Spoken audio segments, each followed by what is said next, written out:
suis Raphaël Rebord, je travaille chez Axéo, plus particulièrement dans la division accessibilité où je suis consultant. Initialement, mon métier c'était le diagnostic, donc le relevé, la photographie du bâtiment par rapport à une réglementation, la confrontation à la réglementation.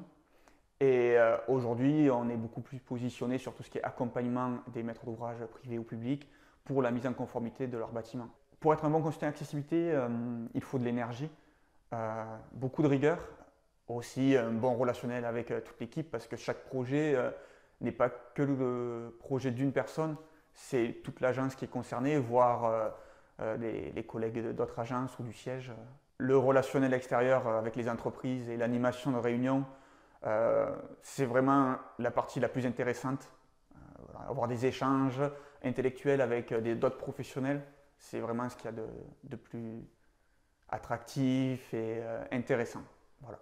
Après, la partie conception a aussi beaucoup d'intérêt puisqu'il y a vraiment un gros projet intellectuel à mener sur comment trouver la bonne solution, comment mettre en conformité un bâtiment. Si je devais en choisir qu'une, donc, ça serait la gestion des missions de diagnostic sur les hôpitaux de Montpellier.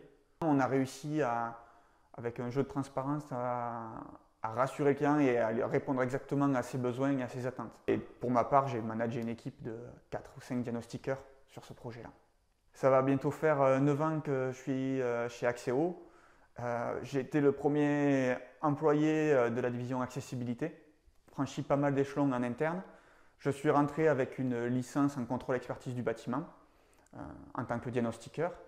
Très rapidement, j'ai fait mes preuves. Du coup, on m'a confié plus de missions, plus de responsabilités qui m'ont amené à devenir cadre.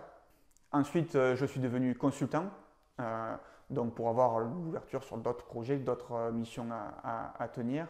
Et aujourd'hui, je suis assez content d'avoir franchi tous ces échelons et d'avoir fait le maximum pour Axéo, puisqu'ils m'ont bien rendu cette confiance en me faisant rentrer au sein du capital d'Axéo. Donc c'était une super étape à laquelle je ne m'attendais pas aussi rapidement dans ma carrière professionnelle. Pour moi, il y a deux facettes d'Axéo. Donc, il y a Axéo qui est un booster d'énergie individuelle, qui prend une personne et qui le pousse à dépasser ses limites, à franchir des paliers pour pouvoir faire le meilleur de lui-même. Mais c'est aussi une entreprise à échelle humaine et avec un gros collectif parce que chaque projet, c'est le projet de toute une équipe, de toute une agence, de son directeur, de son commercial, de l'assistante et des équipes autour qui viennent se rattacher à ce projet-là. On n'est jamais abandonné chez Axéo et on a vraiment la possibilité de faire un travail d'équipe accompli. Il y a plein de bons souvenirs, hein. Il y a les souvenirs professionnels et puis les souvenirs humains. Sur le plan professionnel, c'était clairement une restitution devant une quarantaine de personnes et où je me suis fait applaudir à la fin et féliciter de l'étude qu'on avait tous réalisée.